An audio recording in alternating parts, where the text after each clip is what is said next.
The KCLR Daily with Brian Redmond. Talk to Brian on 1800 90 96 96. If gaming online is your thing, we have the perfect opportunity for you to get out of your bedroom and enjoy what you love with so many other like-minded people, because Kilkenny Games Fest is a free event. It's starting in Kilkenny tonight, consisting of 3 epic nights of gaming, fun, competitions and community at large. It's happening in the Clubhouse Hotel in Kilkenny, obviously, and organising the whole event and calling on you to come out of your bedrooms, come out of your gaming rooms, get off your consoles and get back on them, possibly, when you get to the Clubhouse Hotel, is Sean Geraghty. Sean, great to have you with us. Thanks a lot for having me on, Brian. Where are you from and when did you fall in love with gaming?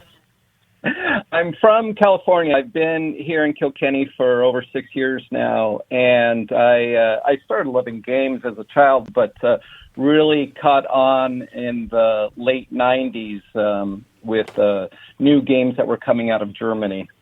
Out of Germany? Was there a particular genre of games that are coming out of Germany, or are there well-known titles that even a passing gamer like me might know? Yeah, so these are board and tabletop and card games. Germany started with a game called Catan in 95. They were doing games for years, but in 95 they came out with Settlers of Catan, now just called Catan, and it is kind of like the Monopoly of the newer generation. Everyone in Germany knows of Catan, and people throughout the world play it as well. You'll see it in major stores that just sell regular toys and stuff, next to all the classics like Monopoly and Cluedo and whatever. Isn't it unusual, though, that when I saw Games Fest, my mind presumably went the wrong direction and went straight into online games? So these are actual board games that we're having a festival of. Yeah, that's exactly right. And every Tuesday night in the same setting, in the Clubhouse Hotel, there's a group called the Nerd Club, and they have been organizing a tabletop board gaming night for over a year now. And this event is in cooperation with them and other groups around town, including the former owners of Black Cat Games. There is a sizable, not a huge, but a sizable community of people who play games that are not video games. Surprise, surprise. God be with the days when Monopoly and many other games were still there. Yeah. Like a lot of people will pull out the old board game on Christmas Day, let's say, or Stephen's Day or something like that. And we pull out games on a more frequent basis and different games than that. So I suppose it's an industry, it's a way of life, it's a community that has a lot more detail. I mean, most houses, when they go and reach for a board game, it is, snakes and ladders, Monopoly, Ludo, maybe if they're highly intelligent and have a different sort of approach to games, maybe it's chess or drafts. But excluding those well-known games, Sean, what do you think is the most popular game currently within the game-playing community? Well, for cards, you have Magic the Gathering, which has been around for over 30 years. Along with that, you have Pokemon and Yu-Gi-Oh! But Magic the Gathering for card games is a huge success, and any game store survives because of card games, especially Magic the Gathering. Oh yeah, we know as parents, getting dragged into game stores to buy Pokemon cards, which I don't think anybody in our household has a clue how to play, but yet there were stacks and stacks of them at one point. Yeah, exactly. And players still pull out those decks and play them still.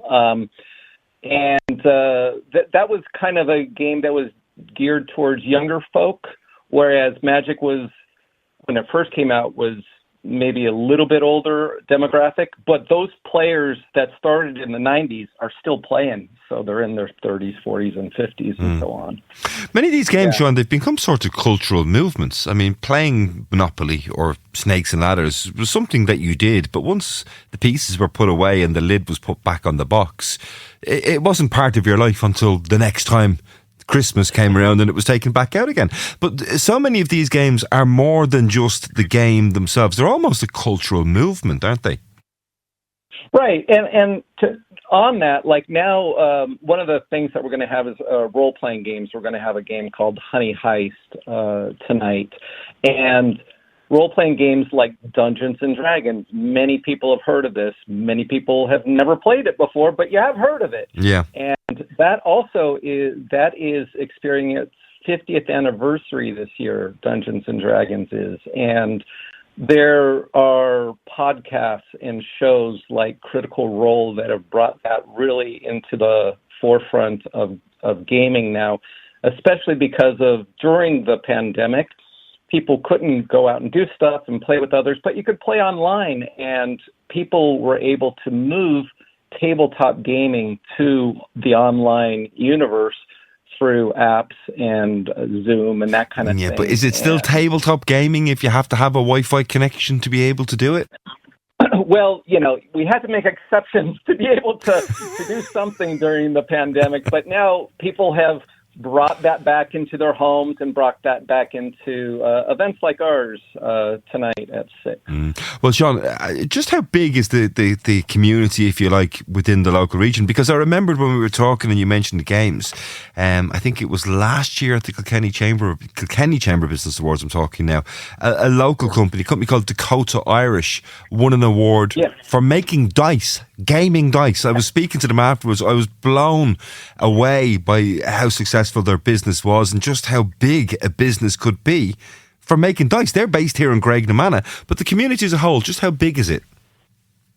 Well, so the Nerd Club that I mentioned, they communicate internally with using Discord, and they have approximately 160 people on Discord. So what's Discord? Is that like some sort of secret communication? It's not like that thing that the guards broke up recently, is it? Yeah, it is kind of it's a way to communicate via text, but you can also use voice over internet to do voice. Why not just use WhatsApp? I don't know. I do use WhatsApp. They chose to go that route, and it works for them, and it's great. Yeah. So about, you said 190 people, you reckon, in the community at that level here locally? Yeah, that's just in their group, and then there's other smaller groups that, there's some crossover there, but I'd say locally here just in the city, we have well over 250 players. Wow. Hopefully many of them show up tonight. Yeah, so the event itself, as we said, it's taking place in the Clubhouse Hotel. I think you said 6 o'clock is the start time? Yeah, 6 o'clock is doors open, and at 7 o'clock we have a few events tonight. Some of the events are... We have a Magic the Gathering cube draft, if you know Magic. We have a Catan. I had mentioned that before. We're going to have a championship. We're going to have a tournament, and the top 2 players will play for the national championship of Catan in Dublin next month. Okay. Right. So, and lastly, we have a painting competition. Another thing that people do is play miniature games, and you paint the miniatures. So we're going to have a speed painting competition as well. It sounds like, and I don't mean this to sound condescending, it sounds like good, clean fun, if you know what I mean. I'm also conscious of the fact that with a 6 o'clock start time, there may be young people who've parents listening, grandparents listening. Maybe they collect Pokemon cards. Maybe they're more into the that world of game playing than I might have expected them to be. But it might be the first step into the next level, if you like, if they wanted to go down. Is there any admission fee or anything like that people need to be aware of? There isn't. It's a free event. The Catan tournament has an entry fee of €5, but everything else is free. And there will be demonstrations of gaming. So someone like yourself, Brian, who is not that familiar, certainly not with modern board gaming, if you want to just come by the slight. You see the way you did that with modern board gaming? Yeah, I get what you're getting at, Sean. I'm not that old. Well, I'm saying Monopoly was, it was made at a time when people...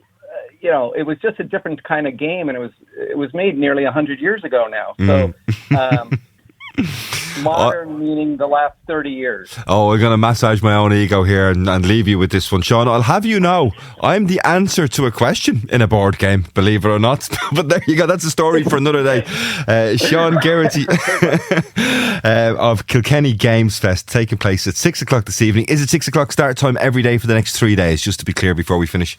No, so it is tonight, Wednesday night. It is also last Wednesday of October and November, so 30th of October and 27th of November. So not 3 consecutive nights, 3 nights over the next 3 months. But Sean, it sounds absolutely wonderful. I do hope you have a great night tonight. I'm sure you will, and I'm sure all those who go along as well will absolutely love it. If already in love with the games, they'll be there, and if they haven't yet completely fallen head over heels in love, maybe they will this evening when they up there. Sean, thanks for joining us. Have a great evening. Thanks, Brian. There you go. You see, I made the presumption of the fact that it was digital, online games. No. We still play games in person. The KCLR Daily with Brian Redmond. On air, online and on smart speaker. With thanks to Fairgreen Shopping Centre Carlow, helping you step out of the sweatpants and into style. See fairgreen.ie.